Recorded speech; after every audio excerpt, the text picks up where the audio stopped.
The following is a special presentation of TV6. The respect I have for you folks and the respect that you gave me was awesome. And there was never a hesitation to do something for the benefit of my doing the show. That was awesome.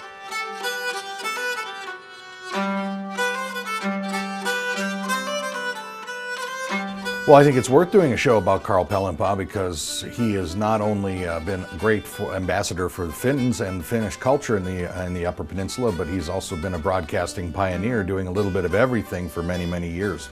I think it's just amazing that Carl was able to do Finland Calling for so many years. He knows a lot of people, and I see him shaking hands with a lot of people. I couldn't understand what they were saying. If he'd have talked Italian, I could have understood a little, you know. Well, I think Carl was kind of a larger-than-life guy. I think he enjoyed meeting with people. I think he enjoyed being with people. He had a tremendous following, so that doesn't happen without having the kind of humility and decency that Carl had. Carl was like a rock star in a certain sense, especially around FinFest and things like that, because people knew him. And there he was, in person, live. I mean, it's that thing, you either got it or you don't, and Carl had it. Well, he's just Upper Michigan. He's the UP. He's the head Youper.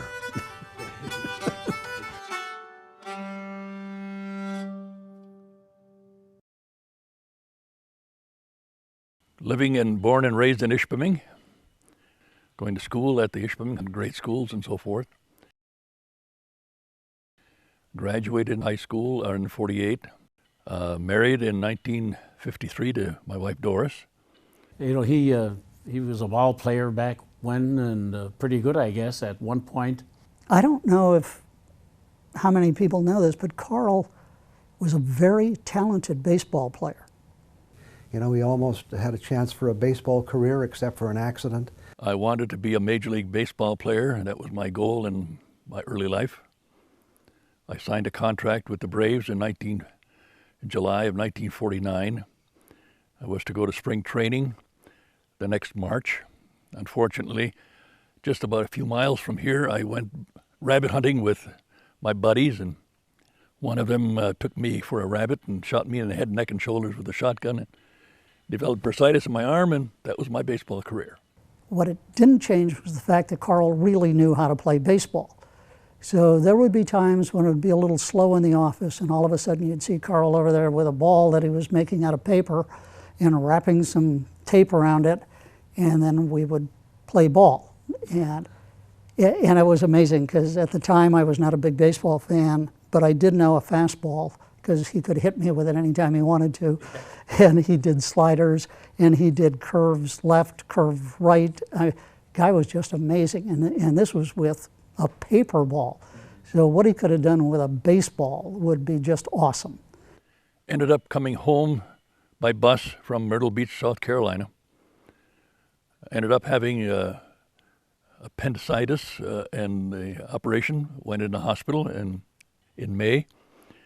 In first part of July, I gave up the thought of being a ball player and started to work at the Cliff Shaft mine. Joined my dad, my brother, my uncles, my brother-in-laws, and you name it, they were there.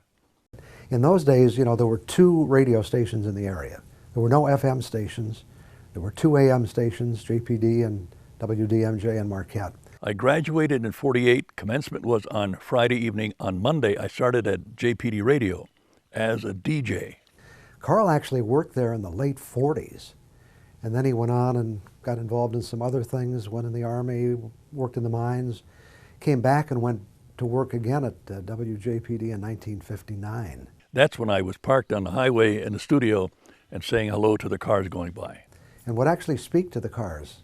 Oh, hello to the yellow pickup truck, and hello to that red Ford going by. And Is that right? It got to be a regular attraction, because he could look out the window and watch the cars go by, and they were listening as they were driving by.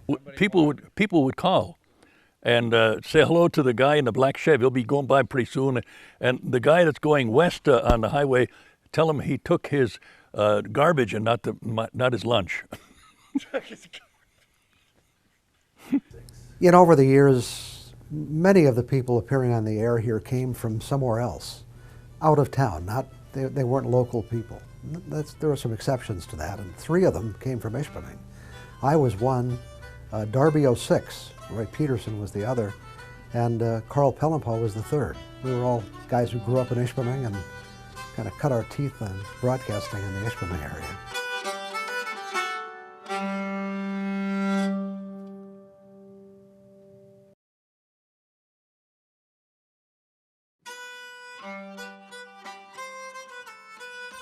I came to work, I was doing the weather at TV6 at the time in 1962, and I think February month, and I was summoned to go up to John Borgen's office, the general manager, and in his office was Eugene Sinervo, who was a promotion manager at the time for TV6, TV6, and the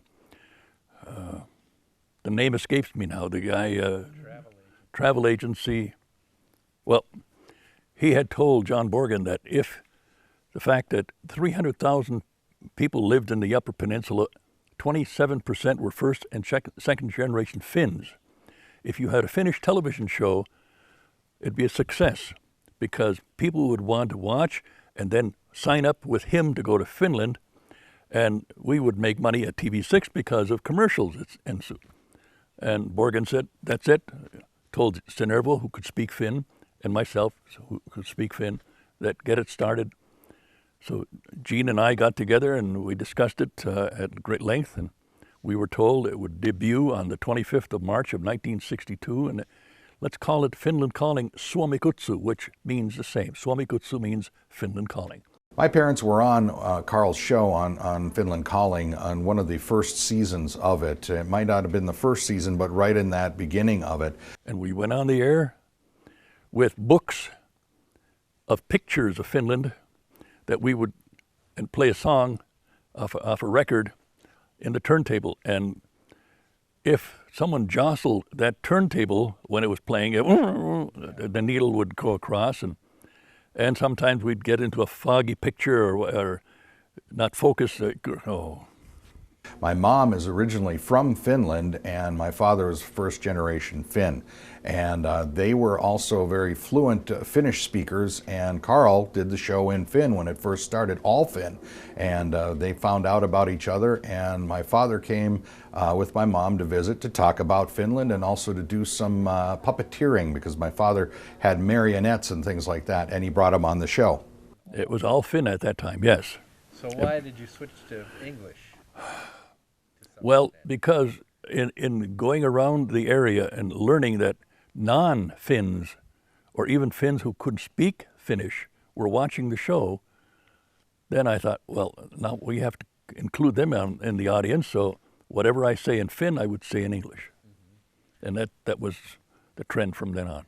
You know, I'm Italian, but when I was on the show, Carl would call me Re Ettaniemi. You know, he's done for the Finnish community what we are trying to do with the Italian community. You know, the Paisano Club, et cetera, But he, through this medium, he's just done a great job of holding that together. Everybody likes Carl. It went from that first year, it was a half hour in March, but by the fall, it was already an hour. And for a duration of almost 2 months, 2 years, it was 2 hours. Oh, really? Well, that was fun. It was live. One day I was asked to sit in for Carl. Again, I came to work one day and the manager said, you're going to have to do this Finland Calling show this week. And I said, I can't do the Finland Calling show. I don't speak or understand a word of Finnish. I came down with the mumps thanks to my kids who brought it home. And I did this show from home via telephone to Don Ryan, who was in the studio. He said, well, Carl has the mumps, and somebody has to sit out in the studio and be there, and you're the guy. So I was, and Carl actually was on the phone at home. But, you know, this was before we could, and of course you couldn't pre-tape the show even if you had the capability because Carl had the mumps. Right. So somebody had to be in the studio, and it was me. Well, this is what I've heard over the years is the viewers learned, which was an educational kind of a mode for them. Carl taught me how to say Hauska Joulua, which I think means Merry Christmas or Happy Holidays. I'm not sure. And he taught me another word, but I can't say that on television. I know when I was a kid growing up in Marquette, my dad, who was originally from Trineri, loved watching Finland Calling, and he would crank up the audio, and I would go into my bedroom, and then I got a job here at TV6 and ended up working with Carl. How ironic. How ironic. Gene Cinervo and I, when we first started, we argued about how long will the show last. And we both agreed, ultimately, that when the old Finns died, the show would end. Well, I told the folks at the dance on the 22nd of March, I said, they haven't died yet. A lot of people thought it was going to be, while that generation of older Finns passed away, the show would just pass away. Didn't work that way. The other generations came back. I mean, you know, their parents had watched Finland Calling forever, and it was a Sunday morning staple. I think it's just amazing that Carl was able to do Finland Calling for so many years. I mean, I saw him week in and week out. Even when he was going to be out of town, we did 2 or 3 shows a week so that he could make sure that his Finland Calling fans were satisfied while he was on vacation.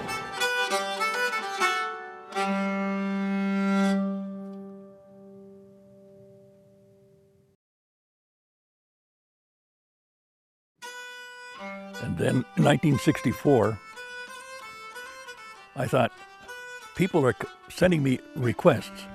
We don't get to talk to you. We don't really get to talk to you. Well, no, needless to say, in the copper country, they wouldn't be able to talk to me, or in Iron County or wherever.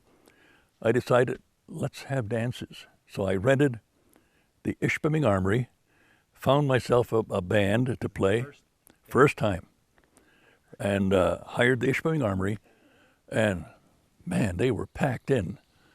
And about halfway through, the dance was going great, fella dropped dead. The only one I attended with Marie, my wife, and we said we'd help. And we went to Beriga. Stand back when you put out the Nutty Donuts, because those things just get trampled on for people going to them. I said, that's it, I quit, no more. I mean, the dance continued, I mean, as they hauled the individual out of this. Oh.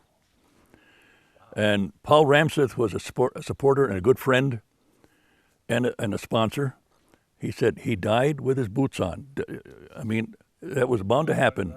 It was just because it happened to be on the floor, and argued and argued and argued and argued and persisted and said, come on, have another. So we have another dance, and a woman dropped dead. Oh my God. I've had the opportunity over the years to be to a few of Carl's Finland Calling dances, and you want to talk about a great example of Finnish culture here in the UP. His dances have been just smash hits. I mean, people come from all over just to dance to the music, dance to some of the bands that he would bring to those dances, and also just to have the opportunity to meet and spend time with Carl. Serious? And I said, oh, I quit, that's it. And it took a long time, again, but convincing that, again, the boots were on. She was doing what she wanted to do. And so far. Well, whenever he had a dance, I mean, he packed the house all the time. We played for a few of his dances back when I was a little younger. Well, he was holding the Finn group together, you know. The Finn songs are polkas and waltzes, and that's a happy kind of music.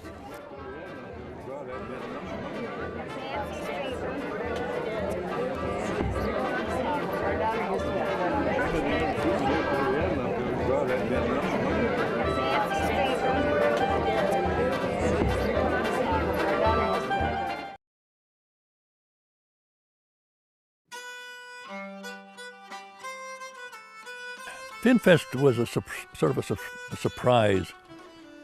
It was small when it was initially started in Minneapolis, and we started talking locals especially at dances. Well, are we ever going to have a Fin Fest up here? Are we ever going to have a Fin Fest? So we went to DeKalb, Illinois in 1994 and attended Fin Fest. And the chairman of that event was somebody from the Upper Peninsula of Michigan, which was great. Then 95 was in Portland, Oregon. We got to go there. In the meantime, we were signed up, and we knew FinFest was going to come to Marquette in '96.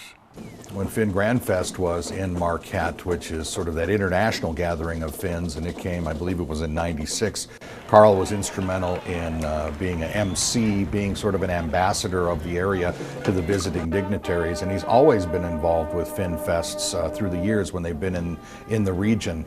A very cordial welcome to each and every one of you. I hope you enjoy the Finn Fest USA 1996 here in Marquette, Michigan. He always steps forth to help get the Finnish word out and also help Finns that are visiting the area that may not know where to go and serve as someone that helps them with their visit.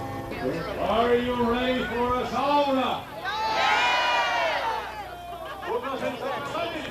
We had every state in the Union, every province in Canada, Finland, Australia, and New Zealand attended FinFest in '96. You know, he's had a good career. Some of the things that I remember, he was on the Highway Commission for 9 years. He was chair of the Marquette County Commission for 5 years. And he just continued to have an interest and continued to stay with it and continued to serve the community in that way. He used to go down, you know, and spend 2 or 3 days, I think every month, where he would drive all the way down to Lansing, be there to attend the meetings, come back, you know, representing the UP, and come back to work here. So it was a long time, but especially in the wintertime. So apparently they thought highly enough of him that he's got his own rest area now. I had an editor from Toronto of a Finnish newspaper, and he was asking me about the Welcome Center. I said, I go in there every morning and clean the toilets. He printed it in the paper. One of Carl's other interests was ski jumping at one time, I know that. And he also, for many, many years, was the public address announcer at Suicide Hill. And you could go out there and you could hear Carl calling off the names of the ski jumpers as they were coming down, and sometime adding a little of his own commentary as well. Watch him go!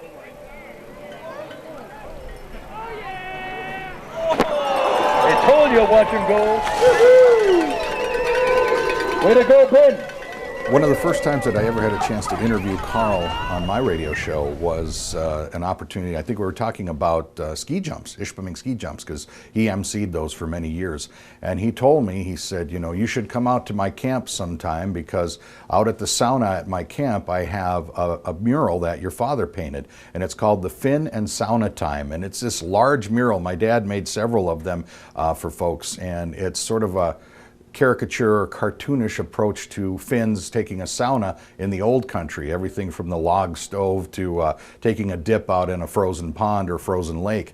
And to have Carl say, come on out to my sauna and check out this piece of work, this art that my dad made for him years ago, that's really was something. It was humbling to be asked out to his camp. Eventually then, when he became the guy who went to Finland fairly often and had established such rapport with the people in Finland, it wasn't that big a surprise, although it was a very nice one, when we found out he was going to be honored by the government of Finland. Well, I've taken over, I'm sure way over 1,000 people on tours to Finland.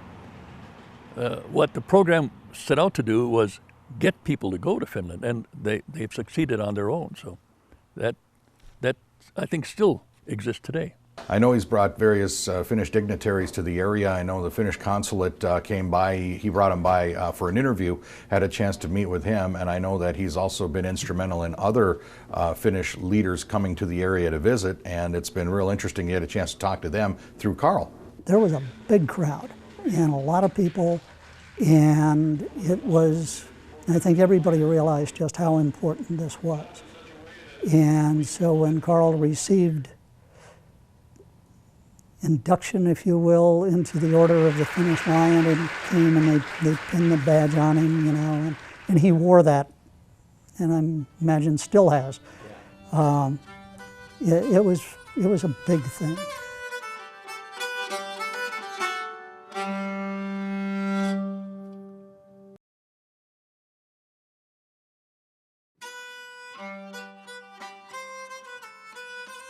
Immediately popped in my head is the dance on the 22nd of March. The last dance. They came out of the woodwork. They were demanding chairs. They were complaining there were not enough chairs. And check with Steve Hasplin, because he was being hustled from one side to the other. Move that camera so we can sit down. We can't also forget that he has been a broadcasting pioneer in Upper Michigan. He's done so many different aspects of it, and if you talk to him, he'll tell you it was just kind of on a whim, something to do, and it turned into a 50-plus year career that has cemented his legacy in our community. I know his family, and his family adores him. You know, a lot of families, the kids are the kids, but in Carl's case, they're all very, very close and loving. And then my family. Wow. Growing up, and Doris was right there when the program started. That was live, and she had to take the kids to Sunday school in the mornings because I had to be at the studio by 6 o'clock in the morning back then. And it's really been a family affair for their kids also. And so it's really a wonderful tradition that the whole Pellonpaa family has carried on. Wendy Lynn Holton from Mequon, Wisconsin, our oldest. Diane Carnell, Rio Rancho, New Mexico. And Carl Pellonpaa, with an E in the middle initial, from Negaunee, Michigan. Samantha. It's coming. Samantha, there she is.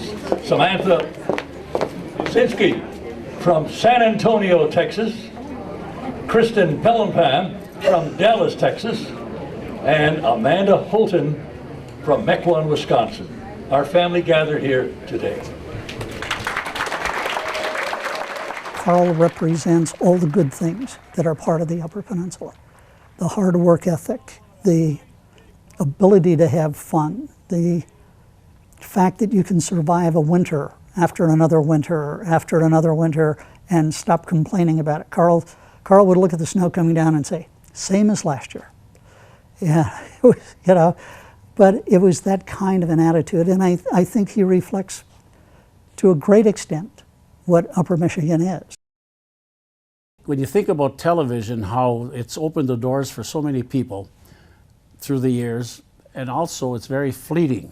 A lot of shows that were on 2, 3 weeks, 4 weeks are then canceled, you know.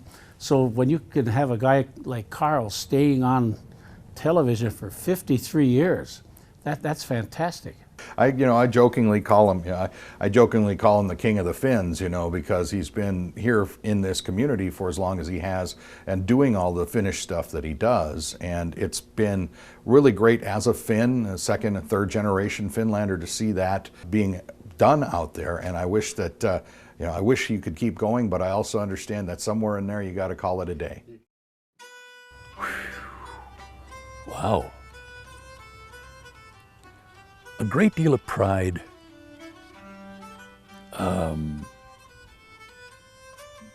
I'd like to be able to still visit Finland one more time, because besides the friends we made here in the Upper Peninsula and the viewing area, there's a whole mess of people in Sweden and Finland that are good friends also. We get cards. They still haven't ultimately forgot. They complain, well, gee whiz, the show ain't on anymore, but if you have a chance, stop in and say hello. The coffee pot will be on, or for instance, Little Finland in Kimball, Wisconsin, stop in.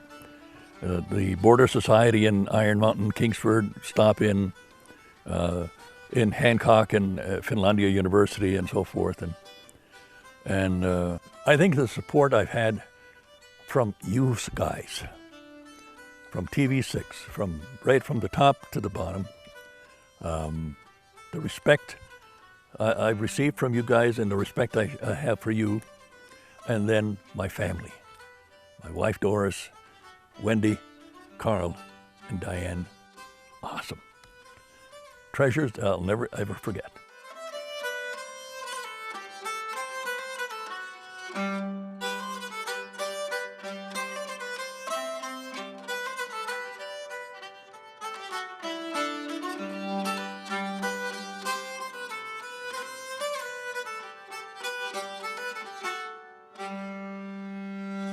Hey, hey. To view this program again, go to Homepage Features at uppermichigansource.com.